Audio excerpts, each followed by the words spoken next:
Hello and welcome to the TCR Dialogues. This is your editor, John Thomas, and we are here today with another wonderful presentation for you. Again, as always, we ask you to put your name, your district, and your local church in the chat.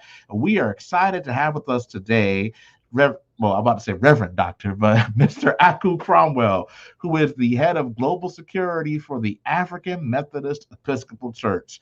Mr. Cromwell, thank you for being with us here today on the Christian Recorder Dialogues. Thank you for having me, sir. So, you've probably seen Mr. Cromwell, if you've been to a connectional meeting over the last couple of years, you've probably seen this striking, bald-headed man heading up this crew of folks that are there to keep us safe. And as we move towards General Conference, and as we just, during the summer, a lot of local churches are having different activities and our houses are more open than usual. We wanted to take a moment to talk to the head of security for the AME Church, the person who keeps us safe when we're at our connectional meetings, to talk about his work, and not only his work, but, some things that you may not know about, some assistance that your churches may be able to get, and just, talk about security and how we can still keep our doors open and keep ourselves safe. So, Mr. Cromwell, first thing I wanted to talk with you about, just as we begin, is what's your relationship to the AME Church? I mean, how did you come to work with this? What is your relationship with the AME Church?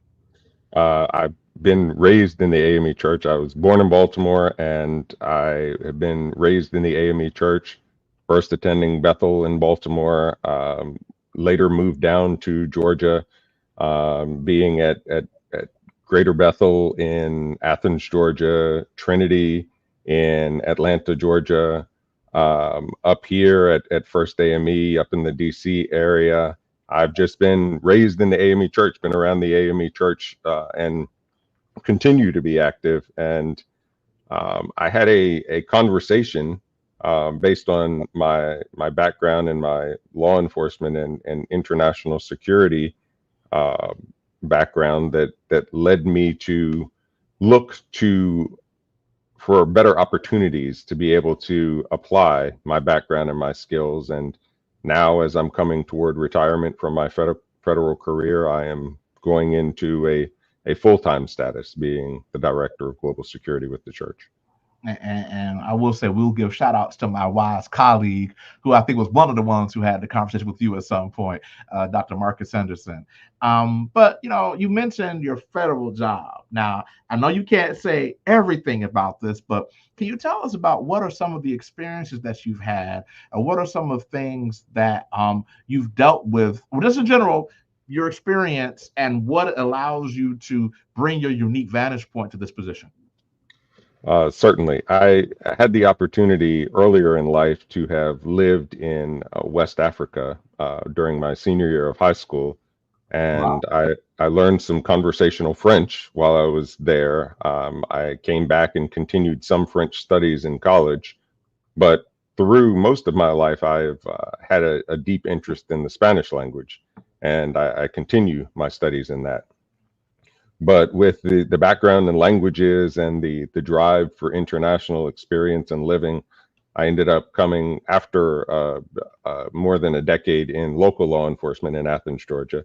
I ended up coming to the State Department, to the Diplomatic Security Service, which is where I currently work and from whom I will be retiring in November.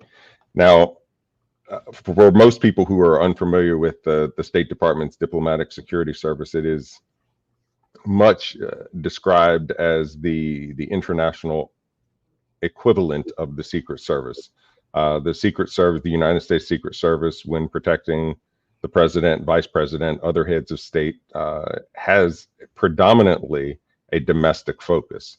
The State Department, in contrast, has predominantly an overseas focus. So our duties would include protecting embassies and consulates, protection of foreign dignitaries in their travels overseas, as well as investigation of passport and visa fraud. And generally speaking, I have protected two secretaries as full-time duties, Secretary Condoleezza Rice and also Secretary Hillary Clinton.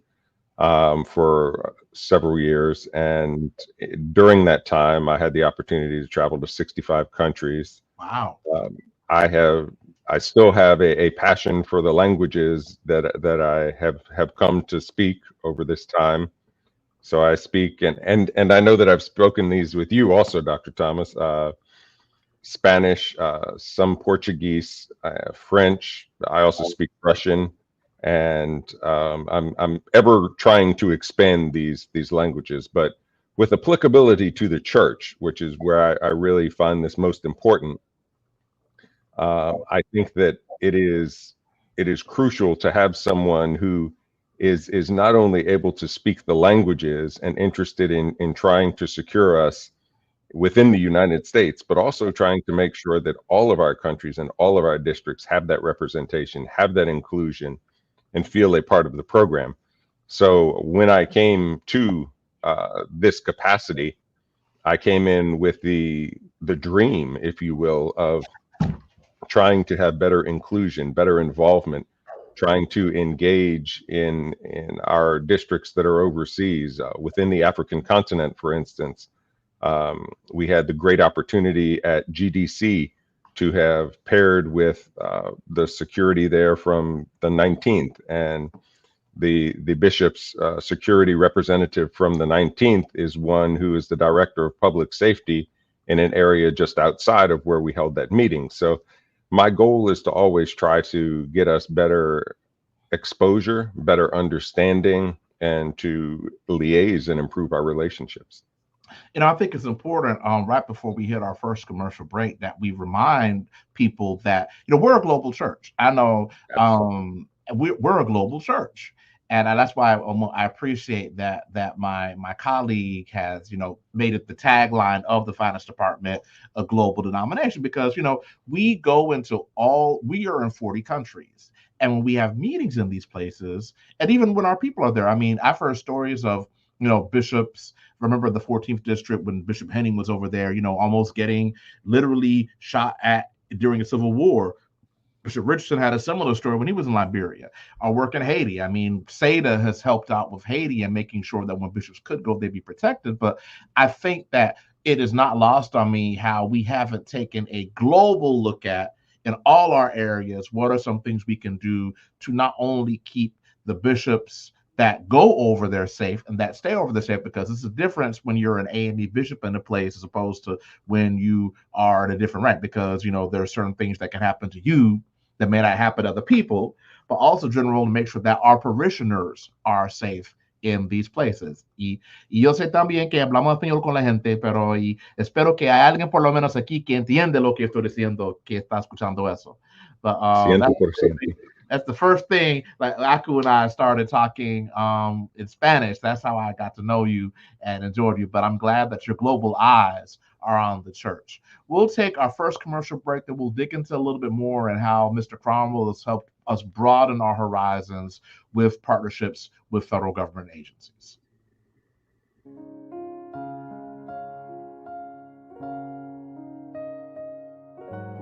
Hi, this is Dr. Orlando Morris McCauley, your candidate for Bishop 2024. I come soliciting your prayer and imploring your votes. Offer myself running on the 3-tier platform. Simple, ABC, A for ascendancy, using upward trajectory, taking the church to another level where we can engage into forms of evangelism and soul winnings by making sure that we use modern technology to reach those who are unchurched. B, want to build on a legacy that has defined us as a denomination. I want to make sure that we include issues that have been very prevalent. We've been involved in the full rights of civil rights, human rights, child abuse, and everything that had disenfranchised people of color. As I offer myself, I want to make sure that we engage in things that will help us to change the way we fund the Connection of Church. By that, I'm talking about making sure that we invest into infrastructure, macroeconomics, to make sure that the local church is free of making sure that it does not take on all of the responsibility of the Connection of Church. And then C is the church being connectional, making it relevant so that millennial and generational Z will feel a part of the church, that they can sense a sense of belonging, have a sense that the church cares about them. And by that will allow us to address a macrocosm, which is really church declining membership across the connection of church. I suggest that we make sure that we employ quarterly training of those who will be engaged in evangelism, making sure that every local church and the pastors are trained to win souls for Christ. If we do that, it will affirm what the late Bishop Vernon R. Bird once used to say: unless souls are saved, nothing is saved. That's the ABC factor: ascendancy, building, and connecting. Solicit your vote, and I ask for your prayer. Thank you.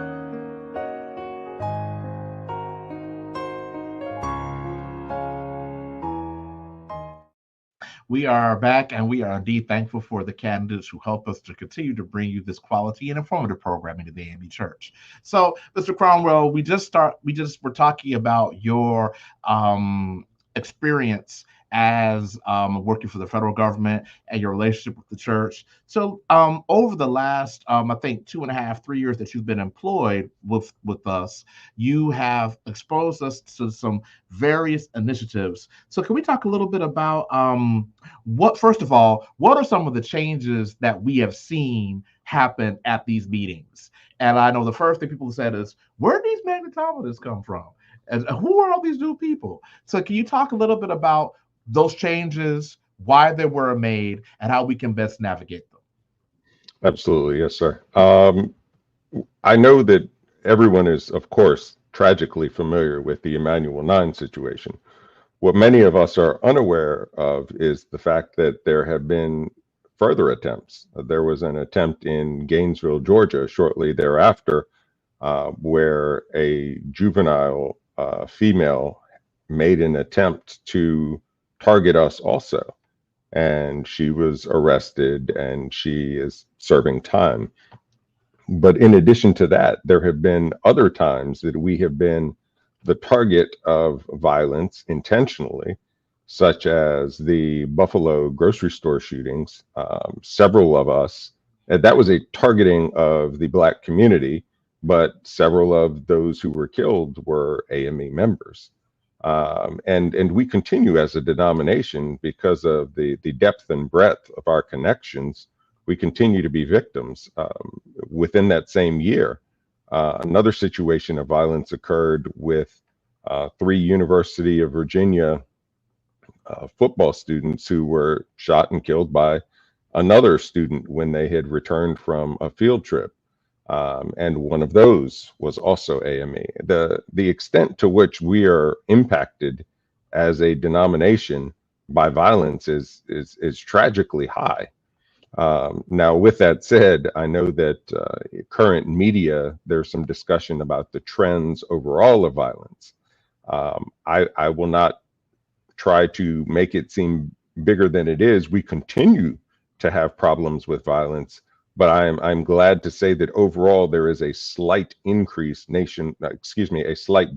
nationwide right now with incidents of crimes of violence, which is fantastic, which means that some of these initiatives are working well. With regard to our meetings, our conferences, our conventions, what we're doing right now is we are having a multi-tiered approach to security. We are having security screening where people are being checked. And I know that you referred to magnetometers. There is a little bit of a trade industry difference. Magnetometers or walk-through metal detectors is what we are quite accustomed to having and seeing with these archways where you walk through and you're instructed to take all of the metal out of your pocket. What we are actually doing is we are advancing with the technology, and we are using better and greater things. We're actually using things that are incorporating artificial intelligence.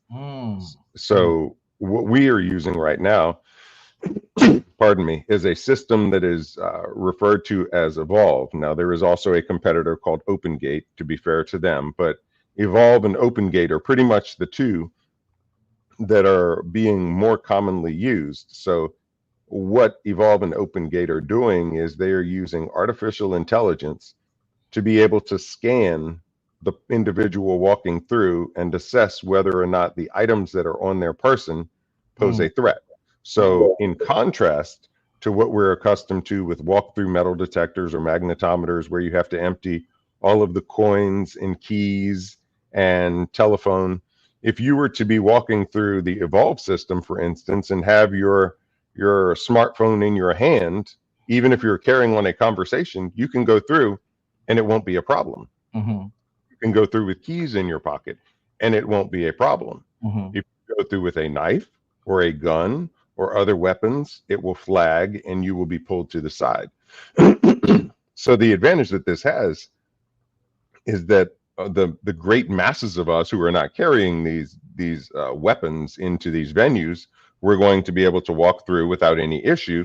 And so we're able to screen, for security purposes, screen volumes of people, thousands of people in mass with this, and it won't be a problem. Now, with that said, one thing that I want to go ahead and add right now is that for those who don't work in the realm, they don't think about the fact that why is it that laptops and computers are such an issue? Well, laptops and computers are oftentimes what can be used as detonation devices or explosives. And so that's the reason that airports, and that's the reason that we also, with the Evolve system, you're going to be stopped. So if you're coming to General Conference and you don't need to have your laptop, then please just go ahead and put it to the side. It will make coming through screening so much easier. However, if you do need it, please let us know from the beginning that that's an item that's going to have to be screened, because it's going to happen. You're going to be stopped. So, and up in Columbus, there will not be people who have weapons that will be allowed into this venue. So there will be security that will be present, contracted with the Columbus Police Department. And those are the individuals who the Greater Columbus Convention Center will be allowing to be those who will be present as a part of that. So if there is a greater need, we will coordinate that, but please be in contact with us. Please let us know how we can best help if there is a situation that arises that is of a greater security threat. So this is incumbent upon communication for our success. And you know, so thank you for telling me about, because I noticed the new system. I was like, this is kind of new, because in Nashville we had one system and now we've evolved. But I know what we're used to, and I know that when the Secret Service, assuming we get the Vice President Harris or another Democrat, the presumptive, well, whatever nominees or whoever comes to our convention comes, but the Secret Service uses mags though, right? Or do they use, are they evolved? They could use Evolve. Evolve is not current. Evolve is a little bit more of the cutting edge of trying to use the technology, but Evolve is not 100%. So the Secret Service is going to have a lesser tolerance threshold. So they are not going to have those metal objects come through. So you will probably have standard walk-through metal detectors on the days that the Secret Service are controlling the security for the event, because they will not want any of these metal objects to be coming through. So I would anticipate a greater degree of scrutiny on the days where the Secret Service are present, and increased screening times will be required, and there will not be any lenience on those days to be expected. So for those of y'all watching this, don't use the whole "do you know who I am" thing. Yes, we know who you are, and you still need to go through the screening. So make sure that you get there earlier or follow the directions. One thing you mentioned before we go to our next break, talking about threat environments. I know we had a conversation earlier about talking about the general threat environment for Black churches. But and I know as our global head of security, you're involved in discussions specifically in our faith-based community. So tell us about, like, what does the picture look like for Black churches, communities of faith, and what should we be expecting over these next few months? Because it's like, I mean, it's one thing to be told after Manual 9, you should always be aware, but how when is it high? When is it medium? When is it low? I mean, because you can, to be candid, these things can sometimes be tiring if you're always at high alert. So what should be the normal? What is the new normal, basically, is what I'm asking. Certainly. I will address not only you asked with specific attention to the coming months, but I will address it with the coming years. Over the past few years, we have seen an increase in threats and tensions globally with the church. Now, as far as the actual crimes of violence, there has been a statistical decrease, as I mentioned earlier. But that is because we have become more aware, because we have become more vigilant. And that is really one of my biggest goals, is to get us more aware. I have conducted some training with several churches, and I hope and pray that we will continue to do this so that we can reach the entirety of the connection with this training to increase awareness. Now, there are multiple levels of it. There's situational awareness, where you are able to identify and articulate what is it that is a little bit different than your norm. You, more than anyone else, are going to know who is proper to be within those areas, who are the normal people, and who are the ones that they've never been here before, and we need to address them. Now, how you address them can also make a huge difference. One of the training programs that's provided by the Department of Homeland Security is called The Power of Hello. And that teaches us, much like many good ushers are accustomed to doing anyway, that teaches us to approach individuals with a smile and say, "Hey, how are you? Welcome to our church." And ask them, "Hey, I haven't seen you before. Is this your first time visiting?" These seem like common questions with which we're familiar, but it actually goes a little bit deeper, because that's a process of gathering information about them. And it could, if you are approaching them, allow them to be a little bit off base with, I was not expecting to be approached like that. So it does allow for us to gather more information about them, to assess the potential for threats in those situations.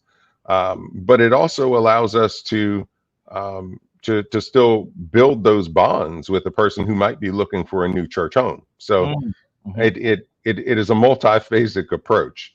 But as you are gathering that, there is other training that is available. I recently completed a National Threat Evaluation and Reporting course, which is something that is also available to all of us. And in that course, we are able to look at where people are along the pathway to targeted violence, because people may have stressors in their lives. They may have a buildup of certain things, such as substance abuse issues, where that may lend a person toward, okay, well, this is what's going to happen if these things continue. And by identifying individuals that are along that pathway to targeted violence, we can address them and counteract them before they become a part of the criminal justice system. My goal has never been, and I hope that the goal of the system has not been, to lock up as many individuals as possible. My goal is to change problem behavior and turn it around and get people on the right track. So what this does is it gets people counseling help. It gets people substance abuse help. It gets people financial help before these problems have compounded and grown out of control. So the National Threat Evaluation and Reporting Program, again, fantastic resources.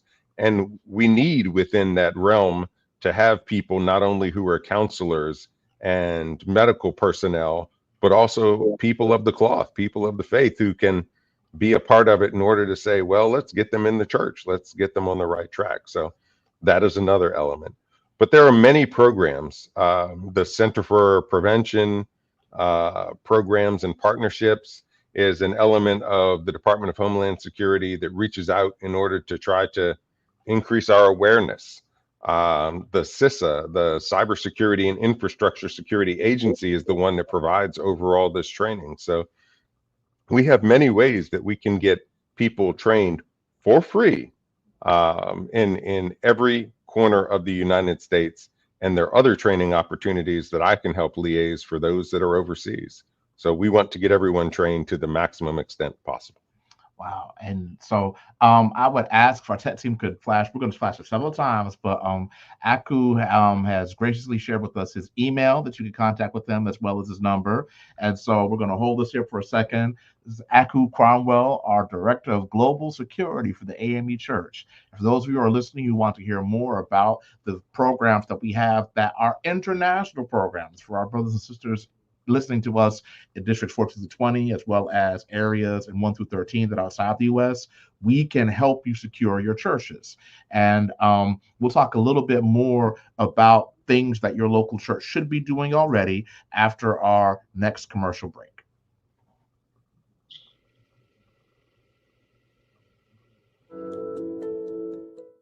And so part of what I am inviting people to do as we go in this campaign, I invite them to become a part of the Cooper experience, because you want to know that the person that would be a bishop has sufficient experience and understanding and knowledge of the denomination and its workings and its ways, that they can serve well, serve the people well, serve the denomination well as a bishop in the church.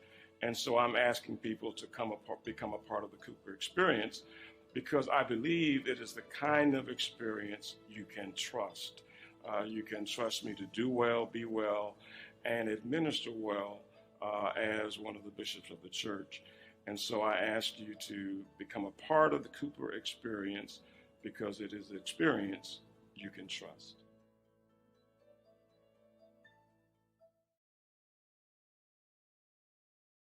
And we're back. Correct me if I'm wrong, Mr. Cromwell, but that last ad, that was somebody who you know kind of well that we did, that sponsored that last ad, if I'm not mistaken. Yes, sir. Great man.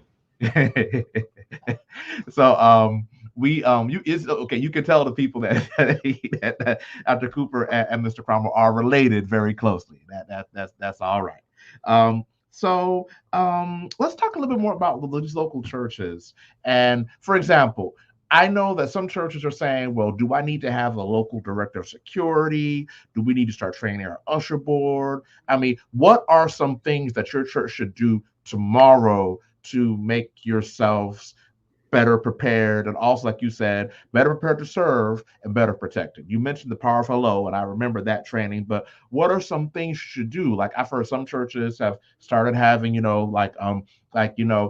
just someone in the parking lot, or men's groups, or locking doors. What are some 3 or 4 things that people should be doing already to protect themselves? Absolutely. Yes, sir. Thank you. So one of the things that is crucial to remember is that our church is comprised of every size of congregation that is conceivable. We have some that are just 20 members. We have some that are tens of thousands. So we need to keep in mind that the numbers, the membership is going to probably dictate the best response for you from church to church. Now, with respect to the larger churches, they inevitably are going to have people who have various levels of law enforcement experience and are probably actively employed. But then the smaller churches are not going to necessarily have those individuals as a part of their team. But with the larger churches, are those individuals with the experience who may be coming rather prepared for church services and church events? Have they communicated this with one another? Does the individual, and I'm speaking in pure hypothetical here, does the individual who works with the FBI in New York and the individual who works with NYPD, have they actually communicated, this is what we're going to do? This is the written plan. This is where we are going to evacuate if something happens. I will be the one who has the responsibility for addressing the threat. You take the responsibility for moving the pastor, or pastors in that case, to other locations. So we need to think about it, but we need to actually codify that plan. And that is the problem is, in a lot of situations, you will have able-bodied individuals who do not have a solid plan. But the first step that I would say, whether you're a small church or a larger church, is to establish that plan. In my realm, we call it the emergency action plan. And there are several things that can happen. If you have a medical emergency, you have nurses, you have physicians that are a part of your congregation. What are these individuals doing in order to be able to be a part of that response? Do you have a rotating call list, perhaps, where you say, okay, well, we know that Dr. X is going to be out of town because they're traveling on vacation. Is Dr. Y going to be available in order to be present in case we have medical issues?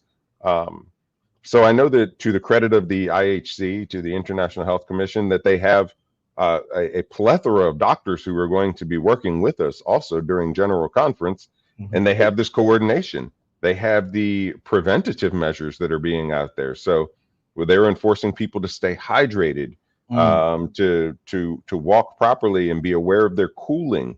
So we're having communication on that.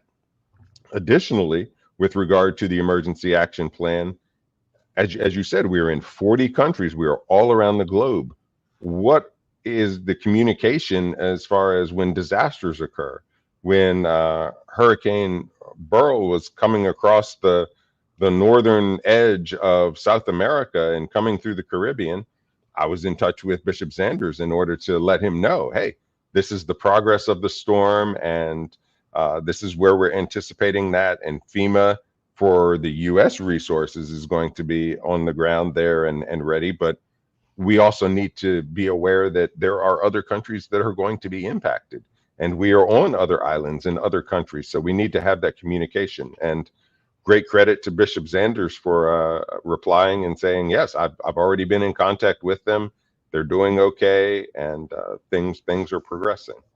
But we need to encourage that communication. We need to encourage that planning, not only for disasters, not only for medical, not only for fire, in order to make sure that we have fire suppression systems and notification present, but also for other security things. Make sure that your locks are properly functioning on the doors. Make sure that the doors can actually close, that they're not swollen shut with bad wood, or that they don't need to be adjusted on their hinges so that they can properly lock.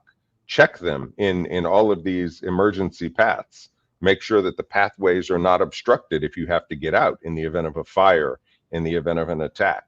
Walk through and become aware of your church. Become aware of the lighting. Check for bulbs that may be in motion sensors where the bulb is burned out. These are some simple steps that we can begin to do in order to improve our security situations. And what you just said about make sure you have a plan. Like, how many of our churches actually have, if something happened, do you understand where your exits are? Do you understand how to leave? How many of our churches actually have fire suppression systems that work?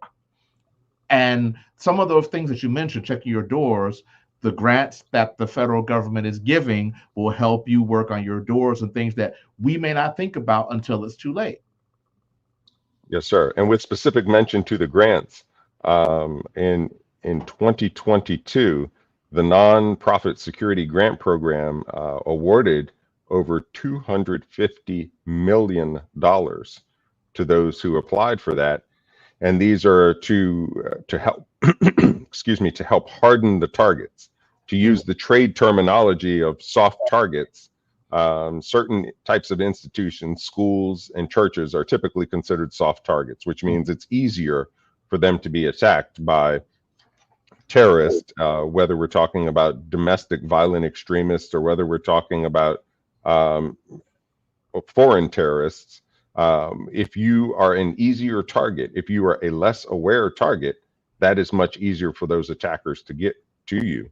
And so the non-security grant program, it's not usually paying salaries, but it is going to pay for equipment, upgrades, and helping you, helping all of us to become better prepared, because we have already been clearly identified as a denomination that has been targeted. So making the case for that is that's an easy part that we've already achieved, but we have to have the grants written, which is a bit of a time-consuming process. But we can get this done. We can have these grants written, and the instructions for how to do so are also provided in hyperlinks that we can get to each of you. We just need to get the money in your hands so that we can get these upgrades made and get us to a safer denomination. And I will say again, and I will ask the tech if they can flash again Mr. Cromwell's information so that you all can see that banner again, how to email or contact him.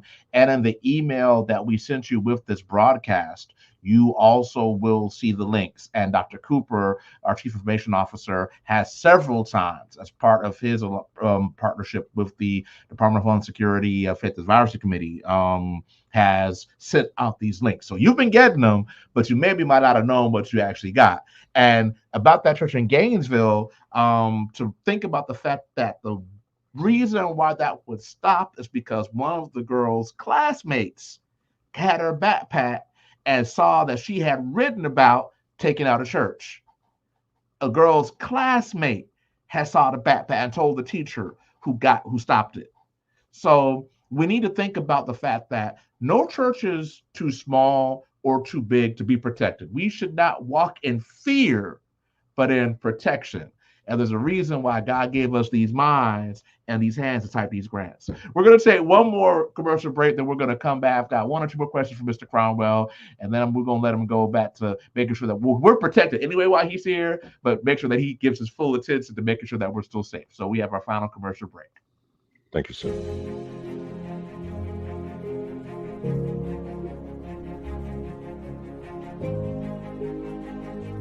Greetings in the name of our Lord and Savior, Jesus the Christ. I am Barbara Chisholm, a servant pastor in the 7th Episcopal District. Today I have come before you to ask your support and vote in my aspiration of becoming a bishop at the General Conference in 2024. My sisters and brothers, we are at a critical crossroad where we are able to bring about real change during this epidemic of misinformation and mistrust.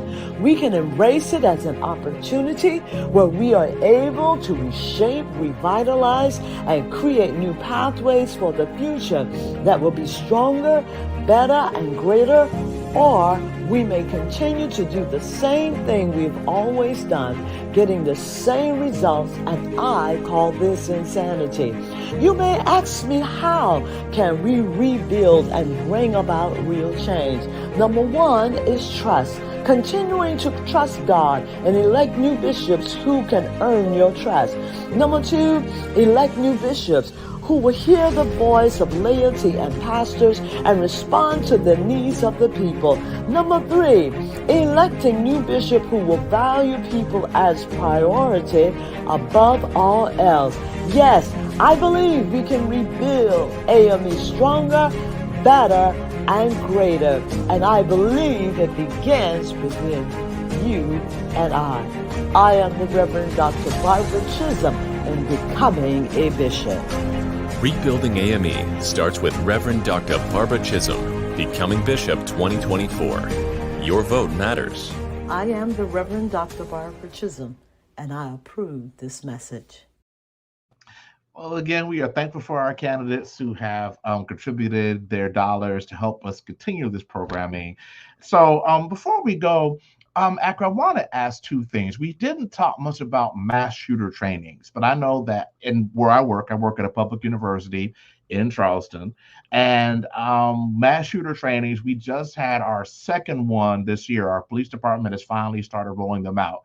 I've seen videos with the run, hide, fight acronym. So basically, can you talk a little bit about that? Because that's one thing that we didn't quite hint. And that seems to be something that they're basically, people are saying every American, everyone in the United States, if you're visiting, even foreign countries have said to their visitors, familiarize yourself with how to behave in a mass casualty incident. Sadly, that is a reality that we now need to understand. And you've said the three words of the program that are emphasized and drilled in, which are run, hide, fight. The first step of it is run. Whenever possible, if you hear and can identify the source of the shooting, run away from that source of shooting into a safe direction that gets you out and away. Do not run into something that's going to put you into a corner where you then become a further victim, but run and think about where it is that you're leaving. So When you go into closed atmospheres, when you go into restaurants, when you go indoors, think about where the emergency exits are. What is it that I'm going to do in the event that something happens, be it active shooter situation or be it fire? Have a clear path to your exit. Every time that we get on airplanes, we are told to be aware of your closest exit. The same thing applies all the time, particularly with active shooter situations. So run is always your best option. If you cannot, for whatever reason, get to that exit from where that shooting has begun, be prepared to hide, which is step 2. And when you are hiding, there are 2 things to keep in mind. You have what is a trade term called cover, and you have a term which is called concealment. Cover means that if something is fired at whatever it is that behind which you are hiding, you have a degree of resistance, a degree of protection behind that cover. So things like a brick wall are excellent cover. Things like a sofa, if you're hiding behind a sofa, that's not going to be true cover, but that's going to conceal you from view, which is concealment. If you're hiding behind a curtain, you may not be seen and visible as an easy target, but a bullet will penetrate a curtain. So whenever possible, hide behind cover. If you cannot hide behind cover, make sure that you are concealed from view.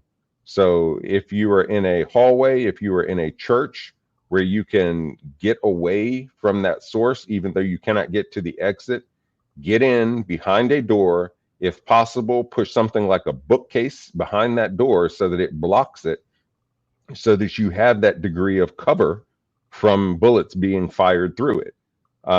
And lastly, if either of those 2 options is unavailable and you cannot do anything else otherwise, be prepared to fight. You are going to need to dig deeply down inside you, use whatever resources, whatever tools, whatever you have nearby has become a weapon, because you are going to have to fight against a person who is armed. And to stop that threat, you need to 100% stop it. So do not come at that person thinking, I'm just going to restrain them, I'm just going to hold them down.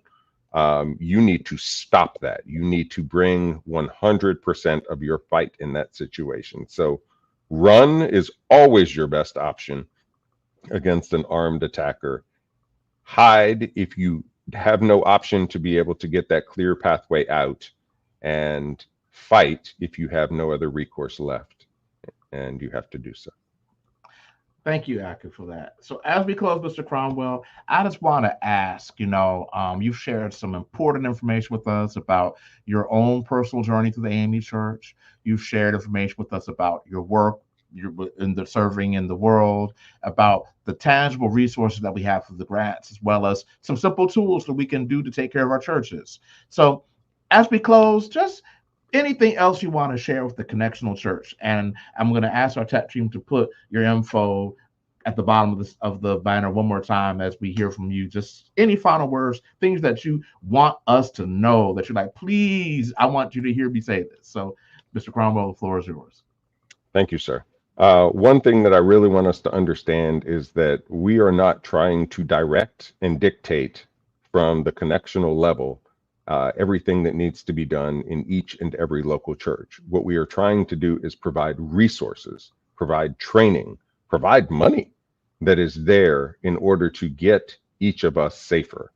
And if we can do so by traveling to you, by conducting training, by conducting online training, Zoom training, in order to get us more aware and better aware, we can do this. We can do this not only throughout the United States, but we can provide training also around the world. And what we want to do is allow us to have much safer atmospheres in which to worship. And we are looking forward to the opportunities to do so and to expand these for each and every one of us. So God bless you and God keep you. Well, Mr. Cromwell, thank you again for being with us here today. And I'm hopeful that you all will take heed and remember to always be prepared. Thank you, Mr. Cromwell. And with this, we look forward to seeing you next time on another edition of the Christian Recorder Dialogues. Thank you, sir.